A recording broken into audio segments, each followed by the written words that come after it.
If you work as a manufacturing facilities engineer, installing a new piece of equipment can be as complex as the machinery itself. From prep work to alignment and testing, it's your team's job to put it all together. That's why it's good to have Grainger on your side. With industrial-grade products and next-day delivery, Grainger helps ensure you have everything you need close at hand through every step of the installation. Call 1-800-GRAINGER, click Grainger.com, or just stop by. Grainger, for the ones who get it done. What's bubbling, magical people? Welcome back to the Witchy Hour, where we like to talk about all things witchy and magical. So today I thought that we would talk about Litha, all right? Or as some of you may know it as Litha, which is also the summer solstice or midsummer. So this is celebrated through June 20th through 23rd. My kitty's right here, so you might hear her meowing. So solstice comes from the Latin word sol, which is sun, and sistere, to stand still. So on the solstice, the sun appears to stand still in the sky before reversing directions, and the days start getting shorter again. Boo.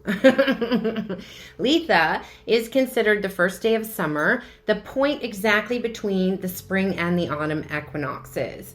And Litha, that word originates from Old English, from the word lith or lide, which means calm, gentle, or mild. So obviously, the solstice is the worship of the sun. So the worship of celestial bodies is the oldest form of quote-unquote religious expression. In southwestern France, they celebrated midsummer by taking a large wooden wheel, sometimes stuffing it with hay, and setting it on fire. Then they rolled it down the hill towards a river or a body of water on Midsummer's Eve. If the fire went out before it touched the water, a bad crop was promised. And of course, if it burned all the way down, the opposite would be true, and a good crop would be promised. And this eventually became a custom all across Europe and also practiced in many Slavic traditions as well. So this ritual was practiced well into the beginning of the 20th century, still being practiced after Christianity swept through, which is a really big deal because they pretty much tried to shut down any and all things that were not Christian. As we know, Christians stole every pagan holiday and adapted it to their control mechanism, the Bible, in an attempt to erase all the pagan history and culture. And they tried to take Litha too by making it the Feast of John the Baptist, which it falls on June 24th. So the Feast of John the Baptist, was celebrated with feasting, theatrical performances, and bonfires. That sounds awfully familiar.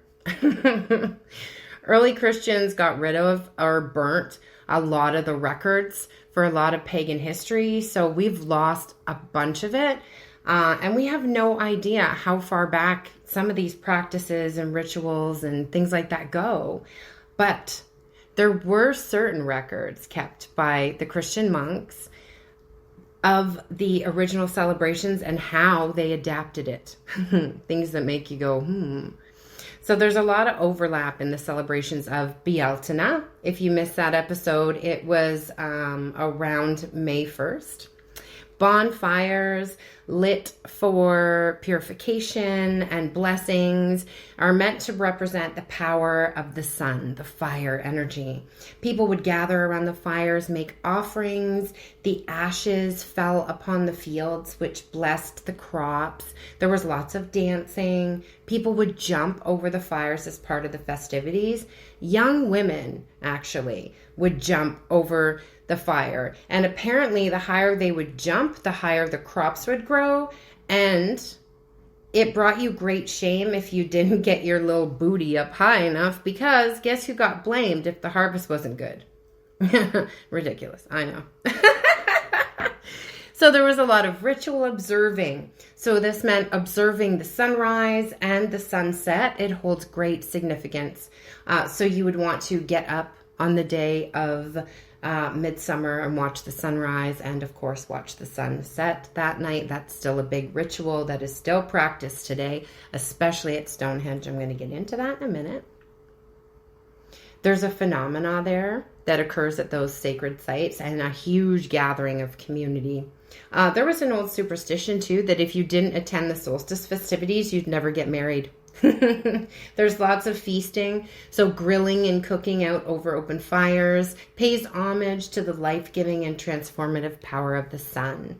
They would make breads and baked goods shaped into circles or discs, adorned with yellow, orange, or yellow vegetables and fruit, yellow and orange, using seasonal and local ingredients for cooking, honoring the space, hanging flower garlands around their front porches and doorways, lighting torches. There was theatrical performances, symbolically reenacting the battle of the transition of power of the changing of seasons between the Oak King and the Holly King. Now, this is a part of the Wicca tradition, and Litha is also practiced in paganism. Okay, so it's really, really, really super similar. There's not a whole lot of differences, so I just want to tell you that. Okay, all right.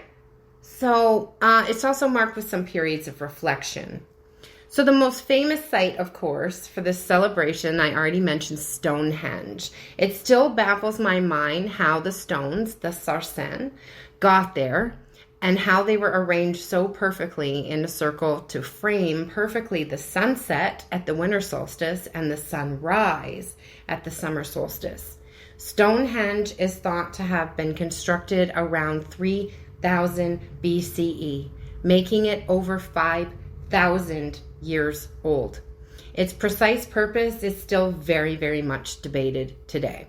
One thing is certain, though, the builders had a deep understanding of celestial alignment. Did you know that there's another stone circle? It's called the Dolmen of Guaperro, aka the Spanish Stonehenge. Recently, it emerged due to drought conditions and plummeting water levels throughout Spain and Europe. This one is believed to date back to 5000 BCE, making it 2000 years older than Stonehenge. Isn't that crazy? Like, that's crazy. Scientists are studying its purpose. Also in Spain, archaeologists recently discovered a 5,400-year-old megalithic tomb in the country's southern region. The tomb is designed to funnel light from the rising midsummer sun into a chamber deep within. So again, don't know the purpose of that. The Mayans constructed many of their cities with the solstices and equinoxes in mind. Several Mayan observatories and temples were positioned specifically to observe the movements of the sun. For example, the main pyramid, the Temple of Kukulkan, it's constructed in such a way that the solstice sun casts a perfect shadow on the south and west side. So it looks like it's split in two. The present day New Mexico, the ancestral Plebão people who were expert sky watchers, carved spiral designs into the rock to track the seasons and record the passage of time. One fantastic example of this can be found at the Chaco Canyon, and it's known as the sun dagger. It's really cool. During the solstices and equinoxes, the sunlight and shadow form the image of a dagger that like goes down the wall. It's really, really neat. You can look it up online. There's lots of videos of it. This sacred phenomenon held great significance for the people of Chaco Canyon, and they would make regular pilgrimages to the site. So the themes of the solstice is light versus darkness, the balance and the forces of nature, death and rebirth, and we've been discussing that. That's been coming up in the themes, and the natural cycles of life and death, honoring the sun and the longest day of the year, the peak of the sun's power, the solar power. It is seen as a deity and a symbol of sacred masculinity. The solstice is often celebrated as a time of community, connection, where people come together and share rituals, feasts, dancing, and the other festivities that I mentioned earlier. So the Wiccan story of Litha. When the battle of light and dark takes place, when the Oak King and he's the personification of light and summer, and the Holly King, the personification of darkness and winter, fight for control. During the summer solstice, the two kings engage in a mythical battle representing the transition of power from one to the other. The Oak King fights valiantly, but ultimately succumbs to the strength of the Holly King, and then he takes over, ruling until the winter solstice when the cycle begins again, with the Oak King's resurgence. So this myth serves as a metaphor for the eternal ebb and flow of life, the changing seasons, and the balance between light and dark. It reminds us that no phase is permanent and that each season has its own unique beauty and purpose. It's also a time for the Fae. Although they're usually most active around Bealtaine, but they are still around, still very active at this time of year. Although this Sabbath is not completely associated with Midsummer, you would want to honor them still. So you could string up different herbs in your garden to attract them as an offering, particularly vervain, tobacco, and sage. Just string it up around your little garden there, and that will attract in the Fae. If you're harvesting things like flowers or herbs, which is something very, very popular to do with this Sabbath, you always want to ask permission from the plant or from the Fae in the area, the plant spirits in the area. All right, always, always, always ask for permission. Okay, even though I know sometimes some people think that sounds silly. Trust me, do it. So how you would celebrate this, right? So Wiccans, they would have bonfires lit from the sun. So they would use like a magnifying glass or sunstone, something like that. You could also light a candle too. Pagans would do what was called a serpent dance. There are lots of videos online if you want to see that. It's like they just kind of dance hand in hand and weave around like a snake. Yeah.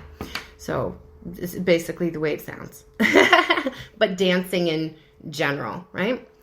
So there is also Giant's Rock in Cornwall in the UK. It's a rock of initiation. It's been there for generations. It's said if you walk around it 9 times on the night of midsummer at midnight, you'll be endowed with all the powers of a witch. Now, it's not necessary to do this to be a powerful witch because I've never done it. But if you want to go and do it, go and do it. It would be quite an experience for sure. So as I just mentioned, one way to honor Litha is to pick herbs and flowers for drying or for your altar decorations. Now, the ones that are really associated with this time of year would be your elderflower or elderberry. That's in season right now. Oak leaves, always oak leaves, very sacred to druids. Okay, seasonal flowers, and again, always ask permission before picking. So divination, also a great one for honoring Litha. And we're going to do some. I have the Season of the Witch Litha Oracle, and I'm going to pull you some cards from that at the end of this. But any form of divination is fine. And if you don't feel comfortable doing it yourself, you could go and have a reading done by someone if you wanted to. Okay? If you wanted to get a personal reading with me, my link tree will be listed below. I don't need to have you in front of me to read your energy. Okay? So you don't have to live near me if that's a concern. So, but if you want to do it on your own, like if you want to read some runes or ask some pendulum questions or do your own tarot reading or oracle reading, whatever it is, tea leaves, okay, that's another very popular one for this time of year, wherever you feel drawn to. Another really old ritual that I'll share with you, a lot of these take like 0 time. All right. Now, this is something I went into in my Bealtaine episode as well. You don't have to do these big, elaborate things, right? Sometimes it's just about going outside and putting your bare feet on the grass and just like giving thanks for the day and just taking a moment and letting the sun, the solar energy, come down on you. right? Like I said, it doesn't always have to be a big elaborate ritual. All right, so here's an old one I'm going to share with you. So poppy seeds, you cast 3 handfuls, throw them, that's what I mean by casting, over your left shoulder. And then you'll have a vision of your future mate. Okay, so that's an old ritual that you would do on Litha.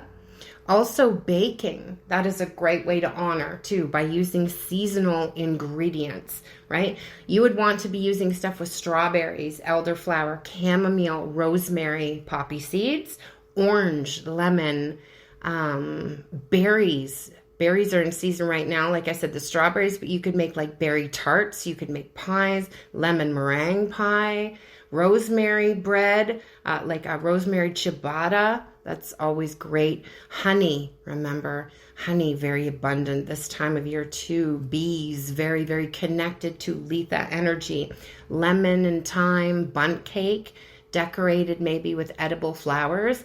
I might make some recipes and things like that and post them on my social media, and also post some other things. That's why I wanted to do this one a little earlier. I did the Bealtaine episode like only like 2 days before actual Bealtaine. So if you did want to celebrate, that didn't really give you much time to prepare with anything that I kind of told you about, right? So I wanted to give you more time this time. All right. So yeah, baking. Always like making strawberry tarts is fun because you can make fun things with the pastry. You know, you can make little flowers and stuff, or you could put edible flowers on a lot of things. All right. So the color associations are yellow, orange, red, white, gold. You can wear these colors as clothing if you want to, honoring the sun. You can have like a little shirt or a dress, something with like the sun on it. That would also be awesome. If you don't want to do that, you could paint your nails. Paint your nails orange or yellow, or paint a little sunshine on one of your nails. I do that a lot.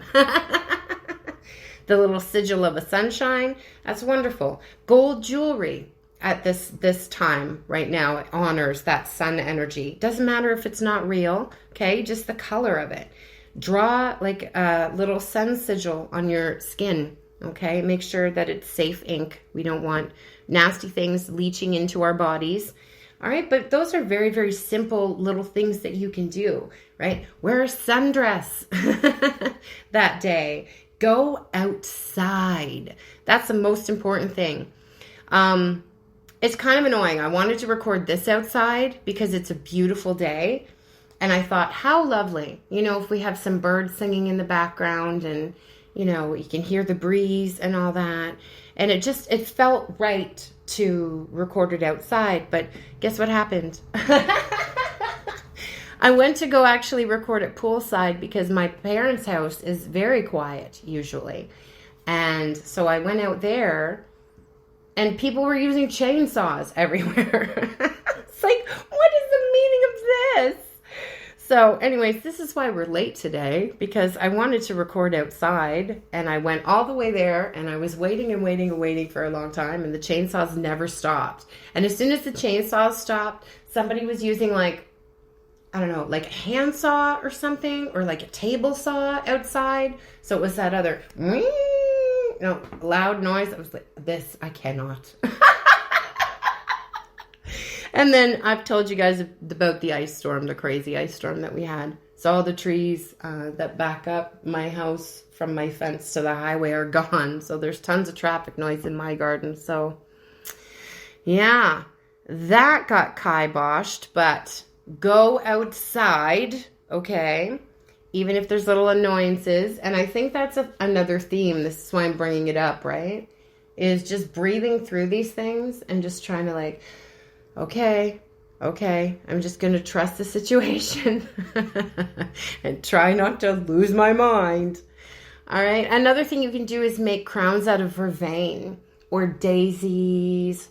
Oak leaves are very good too. I'll probably do a little video on how to make an easy flower crown. Really, really simple. Or you can like braid your hair, you know, and then slip the leaves or the flowers through the braids. That's another one. But like I said, that's why I'm doing this one early. So I'll do a few things on my social media and show you guys some stuff, some recipes, maybe some crafts, and that's if you want to join in and celebrate. So, again, I just want to circle back to gathering herbs and flowers. Along with asking permission from the fae and the spirits around, you also want to ask permission from the people. Okay, I don't want you guys harvesting in other people's gardens. Also, you don't know when you're doing that what kind of chemicals and pesticides and things are in there. And if you're going to be using these for incense bundles or things like that, you don't want to have those gnarly chemicals in there. It's not going to be good, right? So that's also like if you see something pretty also on the side of the road too, it might not be the best idea to grab it, because again, if it's kept up by the city, there's probably going to be some sort of chemicals or pesticides on there that you just don't want to mess with. So just be mindful where you're harvesting, okay? We don't want to be trespassing or poisoning ourselves. You can make infused oils. That's a wonderful thing to do. I actually gathered some lilac. Speaking of getting permission, I didn't. I totally stole it. I'm sorry. I apologize to the complex around the corner from me. I know they won't mind. It's a very, very lush tree. And never ever take more than 15%, okay, of what's ever blooming in the area, okay? That's another good rule. But yeah, I just took a couple beautiful lilacs because they smelled so pretty and they were in full bloom, which is exactly what you want if you're going to make lilac oil. It's another thing I'll probably show you guys on my social media. I like to make those. But infused oils is great. You just get a carrier oil. Avocado works great. It doesn't have a strong smell to it at all. And it really grabs the other essences really well. Almonds, sweet almond oil, vitamin E always. But any of those, you can just grab your herbs or whatever you have there. Like I was mentioning the lilac. So I would fill a jar with the lilac and then put my carrier oil in there, seal the jar, and put it in a dark place for about 6 to 8 weeks. And then you filter it through some cheesecloth and put it in a little dark bottle, and there you go. So if you're more of a visual learner, I will try and do this on my social media so you guys can check that out if you'd like to. Again, I'll leave all the links in my link tree, which will be in the description box below here. So you can do like just a ritual bath too. You can grab a couple oils if you want to, and some flower petals and some nice sea salt, and just take a lovely ritual bath. Now, be careful if you're using oils in your tub, because that shit is slippery. And I don't want anyone to get hurt, right? All right. You can also make solar water for future craft work. So you put a bottle of water out. I would not recommend plastic, okay? So put a glass bottle or something else, okay, that is not plastic, out, and let it collect all that solar energy. And then when you bring it inside before sunset, you're going to want to store that in a dark place too, okay, to lock in that energy. I usually I put like a dark cloth or a dark towel over top of it, something like that. You can also virtually attend a live stream celebration from Stonehenge. If you can actually go there, even better. Something I've not done yet, but definitely on my bucket list for sure. Maybe next year. Maybe next year. How about, I'm going to manifest that right now. Maybe next year I will be doing my podcast live from Stonehenge for Litha. I'm going to put that out into the universe. Love it. All right. So light a candle. Also, if you don't want to light a bonfire, that's fine. You can just light a candle adorned with the sigil of a little sun. right? And you could put some little herbs on there. Rosemary, like I said, is a really good one. Lavender is another one that's popular this time of year. I mentioned vervain earlier too. You could, like, if you have a bigger candle, you could stick some like slices of lemon or orange dried ones on it if you wanted to. Put some oil on it and light that. So you'd want to get like an orange or yellow candle. You can make a Sabbath altar or a sacred space. It doesn't have to be a whole altar, with the corresponding colored candles, dried orange slices, oak leaves, flower petals, gold stones, sunstone, any like yellows, the citrines, honey citrine, yellow stones, also the green ones too, okay, the really earthy ones that really, really resonate with the earth, okay, and you could put some sun trinkets on there too as well, if you have any of those, sunflowers, fresh sunflowers in a sacred spot with a couple crystals or something, lovely. You don't have to go all extravagant. Like I said, a lot of us don't have a lot of time, you know, or we just don't have a lot of energy, right? Because the world is so fast. It's hard, right? So it's important to take a minute to do these little things just to slow down and connect. And my phone is at 66% as I'm saying this. So that's the number of harmony. Okay, could also be a number message for someone listening, so you might want to look that up, okay? You could make some simmer pots too, some orange slices or lemon slices, some sage, rosemary, and a little bit of vanilla. Oh, that one's fantastic. And you don't have to have any type of measurements with that at all, okay? Measure with your heart, because we're not eating it, okay? We're just simmering it in the house, but that one is fabulous. Trust me on that one. Be creative. All right, whatever you feel drawn to, okay? If you want to use pomegranate seeds in your simmer pot, use that for that little bit of red, all right? Whatever you're kind of drawn to. The pomegranate seeds just kind of popped in my head, so. But yeah, the flowers too, whatever you're drawn to. Excuse me, if it's something that I haven't mentioned, that's fine. It's all about your intuition. That's what I always keep telling you guys. You know, it doesn't have to be rules and you have to have this and you have to have that and you have to have this. No, you know, witchcraft is all about your intuition, and it's about what you have too. You can build up a really cool apothecary. You can, you know, it takes a little bit of time, but you can. So sunbathe, of course, safely. Okay, sunscreen. And don't be out there too long. An outdoor meditation or just a quiet moment outside. Like I said, set intentions, maybe outdoor journaling. Do some seasonal crafts. All right, like I mentioned, could make some bundles, incense bundles, things like that to burn later. And again, I'll probably do some stuff on my social media and just do a quick little video and show you guys how to do that. The incense blends. You could make them, like I said, like a tied with a cord, or just a little like almost like a potpourri consistency that you would put on a dried piece of charcoal, lit charcoal. A good mix for midsummer is dried woodruff and poppy seeds. Trust me. You can also use a little bit of mugwort too. If you're going to make a nice smoke bundle, you could use some St. John's wort, chamomile, roses, mallow, mugwort, tansy, meadowsweet, whatever you like. And use a natural cord to tie it. Remember, if you're burning something, you want something that's not going to release chemicals and poison into the air when you're burning it, right? You air dry them in the sun or hang them in a dark, cool place.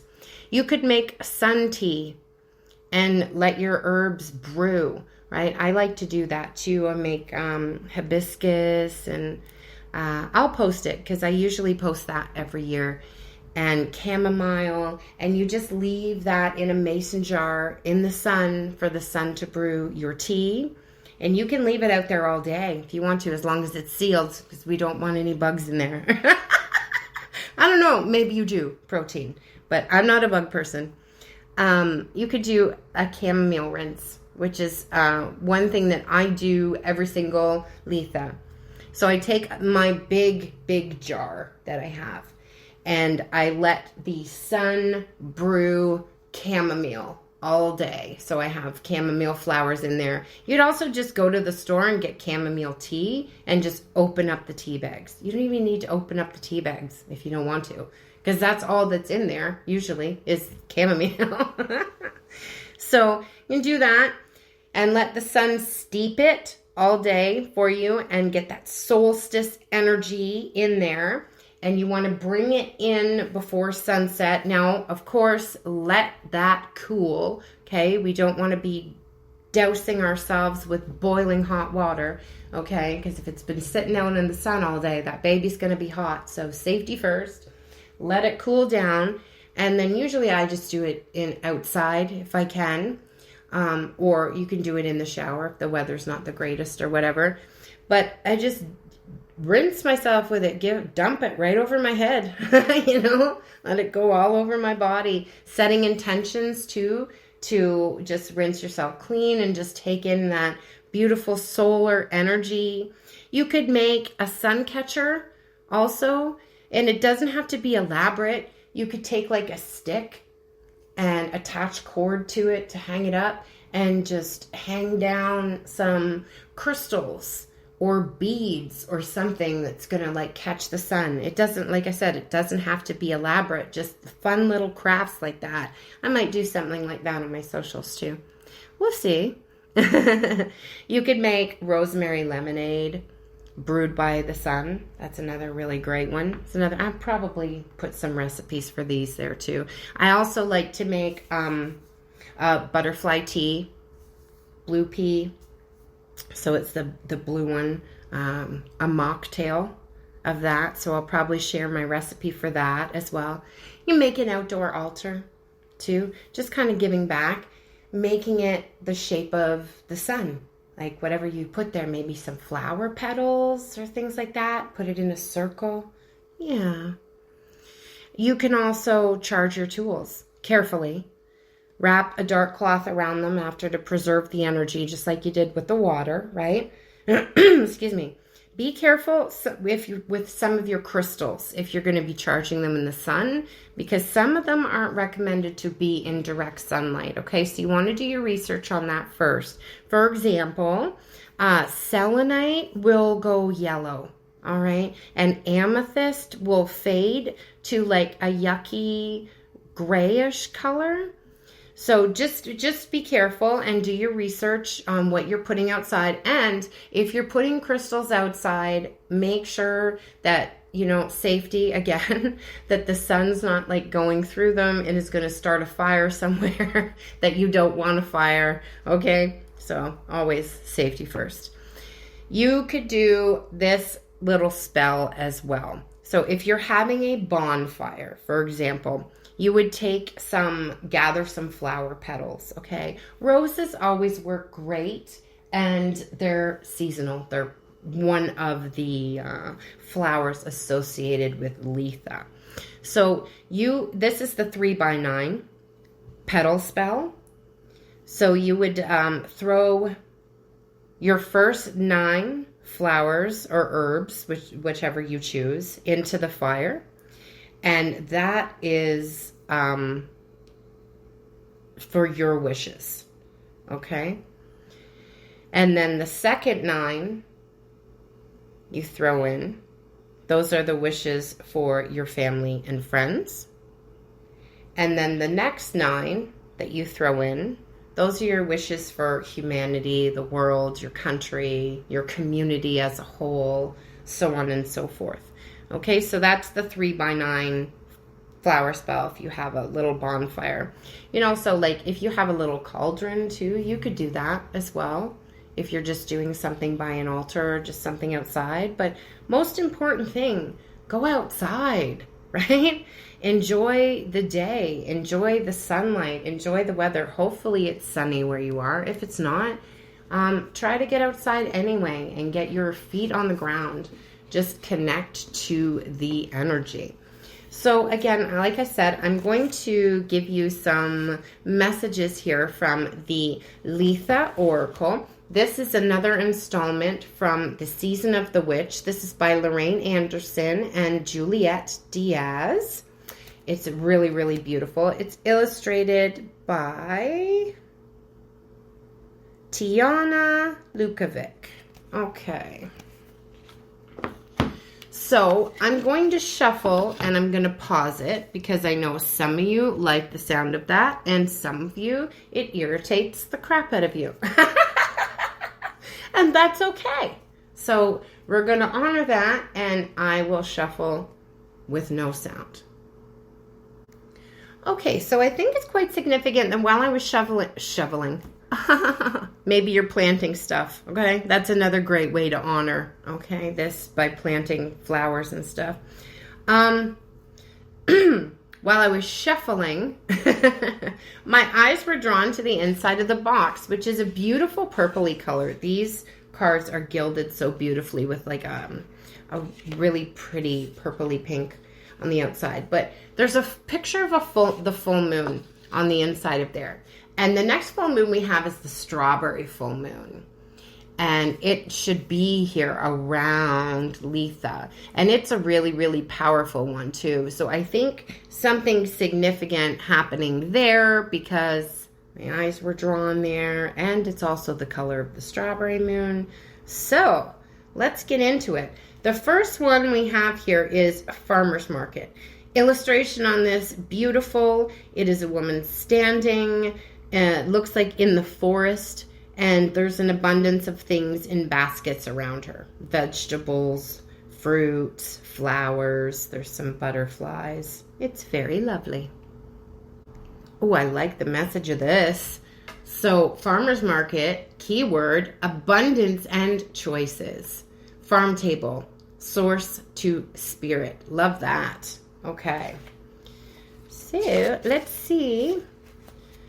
So there's something magical about seasonal eating and living farm to table. Food is never fresher than when it's pulled directly from the earth. Sadly, many of us do not have access to our own gardens, but fortunately, farmers markets are becoming more common as people seek to return to a slower way of living. Each market offers far more than your unique hybrids. And far more like your unique hybrids, far more than your grocery store. And lots of things created by knowledgeable farmers. All right. So the message of this is your spirit is connected to source. The greater intelligence, or any name that you wish to identify the divine as. The answer is always available to you, but sometimes your ego attempts to rationalize choices that should be made from your heart and soul. You may wish to spend some time in meditation or communicating with the earth in stillness for more guidance, or consider using the farmer's market to ground back into the earth. A trip to the farmer's market, right? Just taking in all those colors, eating that way too. Eating the colors of the rainbow, okay, not Skittles, those are poison.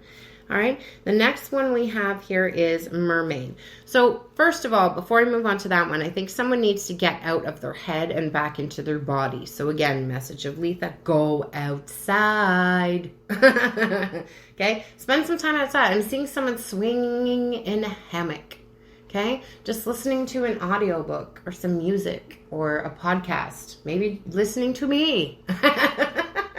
Swinging in a hammock. Yay! That would be awesome. Okay, if that's happening for you, I want you to email me and let me know. All links will be below. All right, so mermaid is our next one. Ooh, okay. So, keywords, allure, seduction, embracing your desires. I was actually going to go swimming today, but it was too noisy there. So, the things you are attracted to are not mistakes or flights of fancy. They represent things that are meant for you and hold the key to more happiness, your purpose, and ways to live your best life. If you are captivated by something, allow yourself to be pulled down into the depths of its seduction.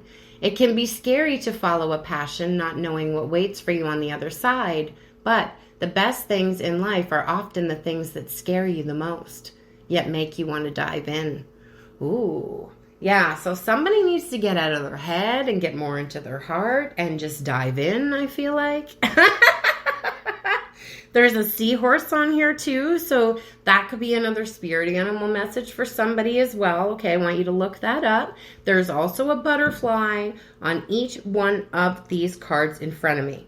Okay, so butterfly representing transformation, okay, new cycle. Your period of cocooning, I feel like, is over. Okay? It's time to, I just heard, Coming Out of the Dark by Gloria Estefan. Okay, so I want you guys to listen to that, okay? Because I'm getting that message here for sure, okay? The snake also coming through too as a spirit animal message, okay? Snakes also not scary, okay? Beautiful creatures. I would have one, but I wouldn't be able to feed it. Yeah, that I would not be able to. That stresses me out even thinking about it. All right. So next we have the hummingbird, okay? Hummingbird moves very fast, very tiny too, but it has such strong, powerful energy. And this lady on this card here, the butterfly is right on her head, okay? Right on her forehead. So right on her third eye.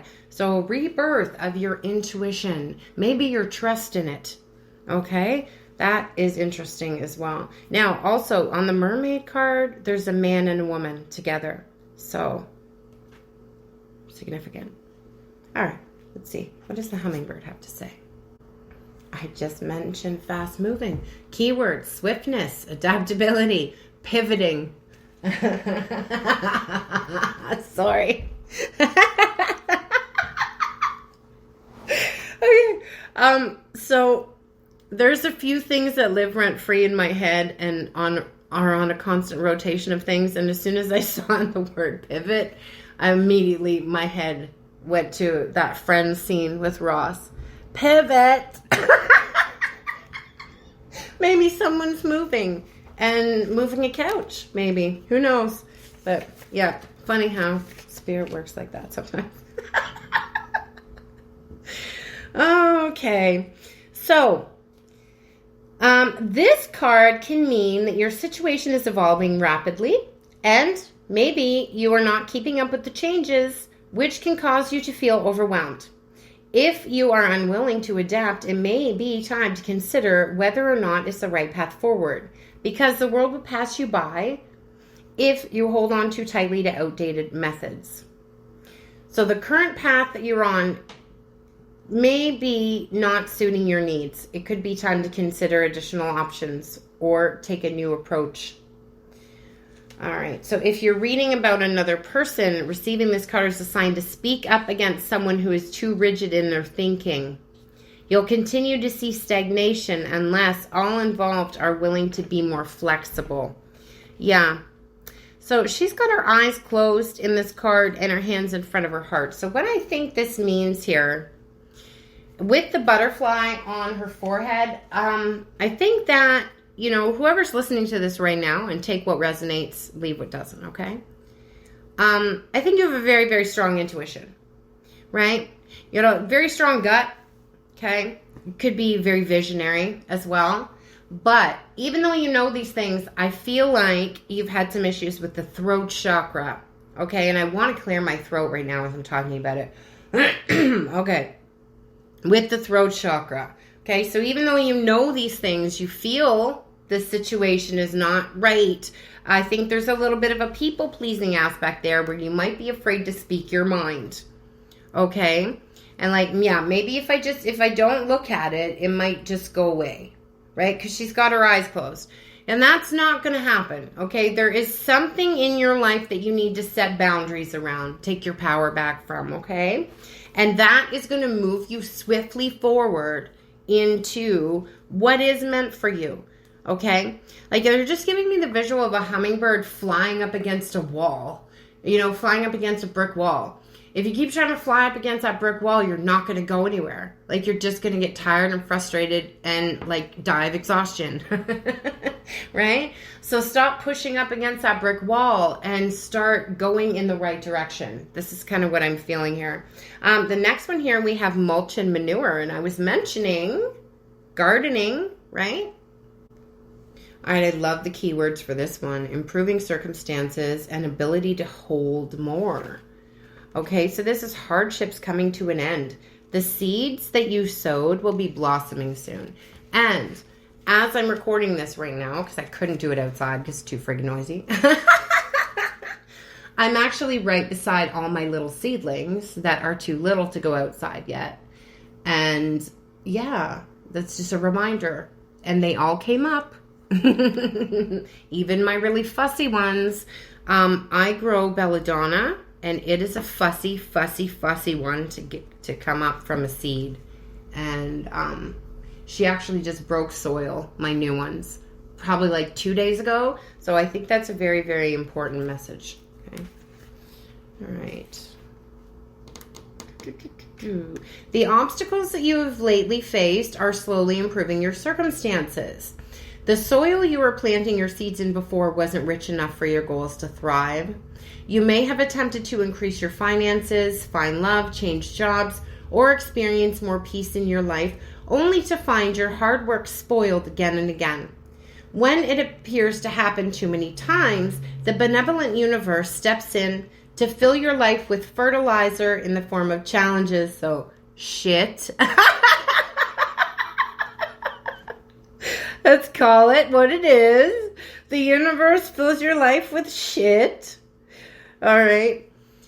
That will ultimately result in you moving to your right direction, to more fertile ground. Okay. The good news is that your hardships are coming to an end, and you'll see the sprout shooting up very soon. What did I just say about that thing over there? The belladonna breaking through 2 days ago. Amazing. In the meantime, do your best to understand the lessons you're fertilizing and what you have learned in that period, what it's taught you, or you'll have to start over and over again to maintain what's growing. Yes. Okay. Great message there. So yeah, something in your life you got to change directions on here. I think you're in the process of doing that.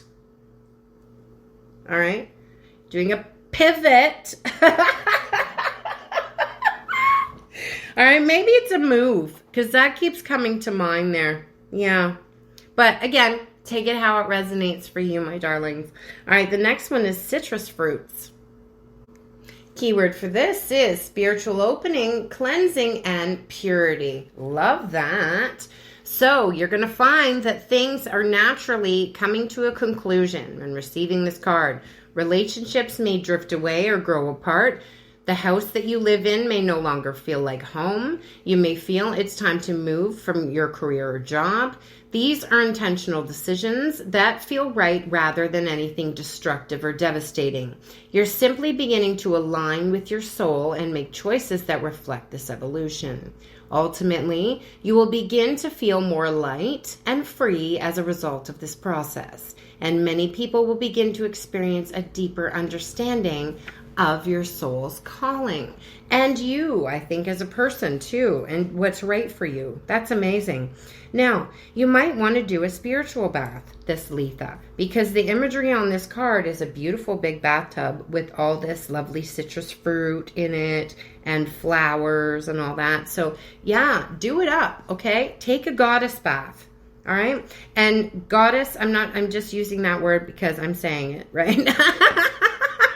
But that doesn't mean if you are a dude that you cannot take a goddess bath, okay? Feminine energy, let your feminine energy have a goddess bath. Okay. So the last one we have here is fruit wine. Now, it's a number 10 card.